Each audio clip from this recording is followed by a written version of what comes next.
What's up, snake fans? Dave Palumbo here for Muscle Serpents Daily. And guys, I'm here at my monster pond and I'm feeding the fish and I'm checking out all the cool stuff I got going on here. I know a lot of you guys are into aquarium fish as well as reptiles. And I turned my lust for fish tanks into an outdoor fish tank where I have 10,000 gallons back here. I have another mini pond of 1,000 gallons. You probably have seen it before. I've showed it to you before. So I'm going to show you a couple of my fish. Then we're going to head over to the snake room and see what's cracking today because I want to show you a great boa litter. I'm out here at the mini pond. It's a beautiful day. I got my albino pacus now and my Oscars in the mini pond with the koi. Or actually, this is the monster pond, I should say. The mini pond is over there. And just checking out all the amazing fish in here. Koi.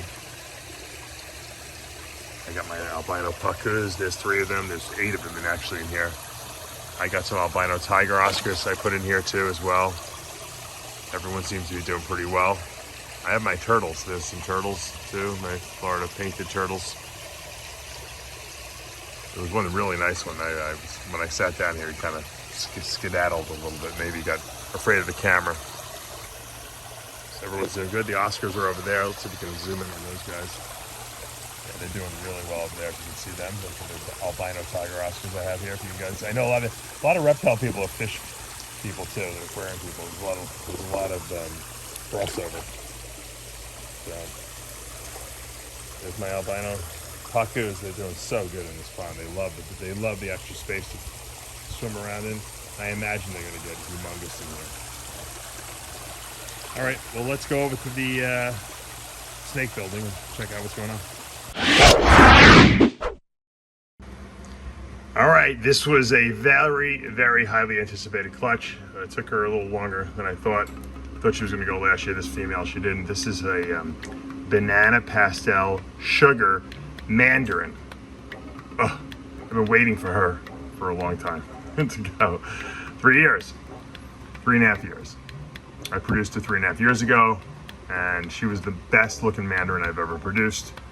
And look at all the white from the sugar in there, banana. I mean, those were so, this snake was off the charts when she was born. I mean, she was so purple and yellow, and she still looks amazing. I mean, the whiteness in her is incredible when you think about it. It's just coming from the sugar, mandarin, banana, pastel combination.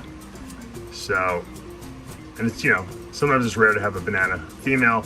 I grew her up and she did good. I bred her back to her father, the mandarin, to hopefully produce some super mandarin forms of this if we can get it. Not that many eggs, but we got enough. So I'm pretty happy. She's also paradoxing. Look at that paradoxing she's got on her. How cool is that? A lot of people love that when I showed her off initially. I mean, she looks like someone took a black paintbrush and splashed it with black. Just incredible. I doubt that that's going to be genetic or anything like that, but it's still cool just to look at. I mean, when she was born, all this was purple in here, which is still purple. Look at that, the mandarin outlining here. Just breathtaking female. Really, really nice. You can just see, she's just got she's a really nice looking banana. And that clean banana look with all those extra oranges in there comes from the mandarin mixture. Mandarin and banana just have a really nice epistatic interaction with each other. You throw in some pastel in there and sugar, man. Sugar is just, sugar and calico are the same essentially. Just tremendous. There she is, all cleaned up in her new fresh tub.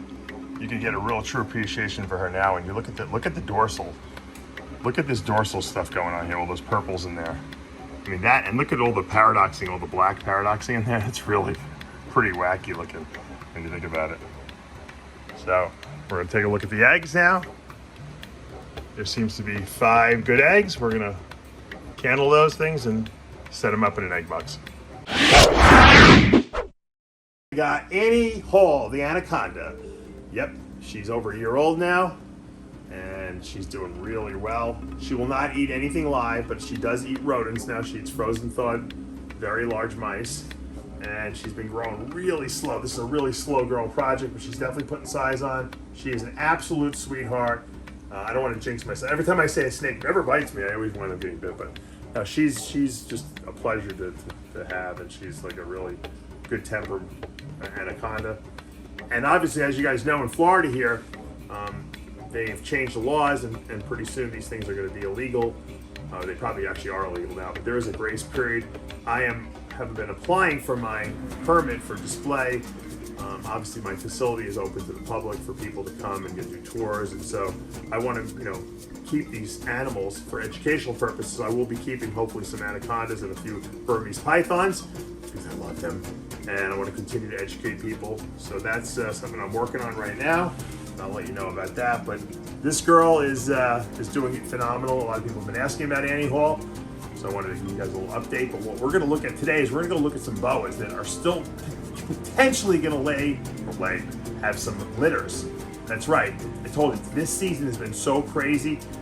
Things have been going late. I thought I wasn't going to get anything this year, but the ball pythons turned out pretty good after all was said and done. Boas made a little bit of a comeback. We had a bad start. We had a lot of slug litters, and then we got a couple good litters. I still think we have a couple left. Let's go take a look and see what's cooking. All right, this female, I'm going to have a nervous breakdown with the super fires. I have no luck. Well, I haven't had any luck with super fires producing a super fire, which is obviously a leucistic boa constrictor, black-eyed leucistic. And my female, 2 years ago, she actually laid a clutch of slugs. So I got her to breed, but I didn't, for some reason, the male didn't do his job. I don't know. We rebred her last year. You can see her here. She's been laying on the hot spot. I just took her hide box off her. I think she's gonna, lay a litter. I'm pretty sure it's gonna be coming soon. However, I just don't like the way she feels, and she's not eating. I have this terrible feeling that she's gonna lay some slugs again. I really hope not. I love this snake. This is one of my favorite snakes in my collection. I'm dying to make super fires. She definitely has something in her, but I don't know what it is, and so I don't want to jinx myself, but there's still some boas that are going. It's a very late season for me, but when you see boas on a hot spot and they're not eating, that's a good sign that you're gonna see some babies. Now, here's another one I wanna show you. This is a double het boa woman caramel blood. This girl produced my Paradigm Bloods from a couple years ago. I've had 2 litters of Paradigm Bloods. Oh no, that's not correct, sorry. Here she is. And she's been all over the place, on hotspot, off the hotspot. She seems like she's really full. If you feel her, you can feel it. When you feel that like almost like gel-like belly that they got here, especially when they haven't been eating, that tells me that there's babies in here. That's why I don't really see that with the super fire. Now the super fire might not have as many babies. She may have a lot of babies in her, and that might be the reason. But this female has been very uncomfortable for the last, I'd say, 2 weeks or so. So I have a feeling I'm going to come in here one of these. I've been checking her twice a day. I'm going to find some babies.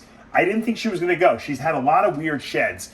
Usually, they shed 120 days later, 100 days later, they have their babies. She has not been doing that. She's off the protocol, so to speak, as they say. She ate for a little while, then she stopped eating, and then she shed. She looks like she's going to shed again. She's got the dark eyes, blue eyes. I'm assuming she's going to shed again, but you know what? A lot of times I've noticed lately that with my boas, they'll shed a week or two before they're going to deliver their babies. And then sometimes they'll even have a meal. And you know what? I'm nervous. And sometimes you might want to not feed them if they're hungry and they're going to lay a litter soon, because sometimes that will push out the babies prematurely. That happened with another snake of mine. I made a big mistake. I thought she wasn't going to lay. I gave her a decent sized meal, and I think it made her prematurely deliver. So she might go. Then I have snakes like this that I thought were going to go, and don't mind the poops in here. We're cleaning still, and she's on the hot spot, but she just doesn't. She's been eating like a maniac, so I don't think she's going to go. This is a Super Raptor, actually. Really, really nice looking snake. I love this. I wish I could get this thing to reproduce, because I love homozygous raptor gene, and I think there's a lot of potential there moving forward. So then I'll show you one more really cool snake that I thought was not going to go. I bred my labyrinth or hypolabyrinth to my hypolabyrinth male. I haven't done that combination since 2017 when I produced the first crystals, which is the Super Labyrinth. And I think they're actually Super Hypo and Super Labyrinth, which would be like a Super Hypo crystal. And I still have that female. That female actually produced one baby for me this year and a bunch of slugs. Unfortunately, the baby was underdeveloped. So obviously the females can produce viable outcomes in the crystal form. However, my Labby, I just didn't think she was going to go this year, but suddenly lately she's been just laying on that hot spot, stopped eating. Good sign. Let's check it out and see what she's doing, because I think that she might go, and it would be cool if I could produce a few more crystals, because I haven't made them, I said, for 4 years. So I tried to breed her to something else 2 years ago, and it didn't go, and I had to wait another 2 years. These boas, especially the Colombians, they really won't breed every year. You have to give them a year off. So she's been laying on the hot spot. Once again, she doesn't feel huge to me, so I don't know. I don't know where she's at. I hope she doesn't have just, you know, slugs in her, infertils. We'll see. But she's a gorgeous. She's Hypo Labby. I got her from Jeff Ronnie a couple years ago. She's also Possible Jungle. And once again, we can get some really, really cool babies out of her if she goes. And that's what I'm waiting on. So there's still some potential for boa babies in 2021 here. This is not my tip of the year. Usually I am done by now, and I'm not done. So we'll see. I don't know if I'm going to produce anything really, really amazing, but there's a lot of potential. And there's a couple others that might go that you never know. You keep your fingers crossed. But and then what I've been doing this year, which I haven't done in the past, is I've been cohabitating some males and females, because I just sometimes don't know. Sometimes you miss that window of opportunity, and if the snakes are getting along and they're doing well together, I said, you know what, I'm going to try a little experiment. I've been keeping some snakes together. If you come over here and look, I have my Fire Diamond. This is my Motley Fire Diamond female with my Fire Diamond male here, and I'm just keeping them together because I cannot get these fires to breed for me. I know they're a little more difficult. They have to be a little older, but these things have the age on them. They have the size. And so I'm just being very patient, but I'm going to keep them together this year and see, because she should have gone this year. I thought she was going to produce. She didn't. I'm going to leave them together. Who knows? Maybe I'll have a litter in January. You never know. I'm going to let them dictate when they want to do their thing. That's the key. Sometimes you got to do that. Oh. And finally, I wanted to show you one more snake. I bred this earlier in the year. This female.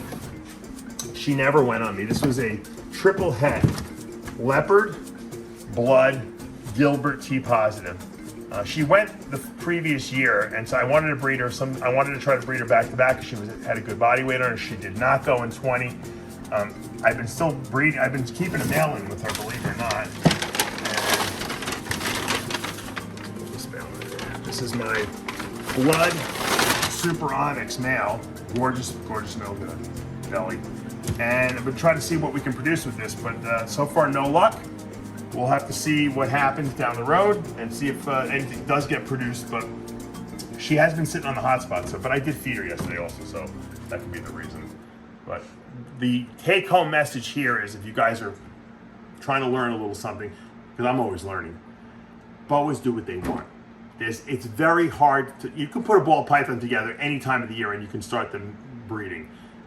Boas do what they want, and you have to try to read their body language to determine if they're going to ovulate, if they're growing follicles. Obviously, you can use an ultrasound machine, you can palpate the follicles, but at the end of the day, if the male and female are not ready to go, they're not going to produce anything. And you can't put one male to 10 females like you do with ball pythons. It's really a one-to-one situation, and I'm finding that the longer you keep them together, the better the chances are that you produce this breeding action. But obviously, the breeding season is coming up. While I do have some males and females together, predominantly November 1st is my day when I really start pairing up and I drop the temperatures. I'm not dropping anything right now. We're in the middle of the summer.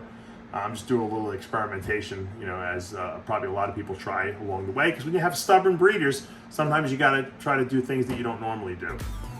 Anyway, I hope you guys learned a little something about boas from this litter. If you like what you see, make sure you hit that subscribe button, turn on your notifications, hit the like button. I'll see you back tomorrow morning.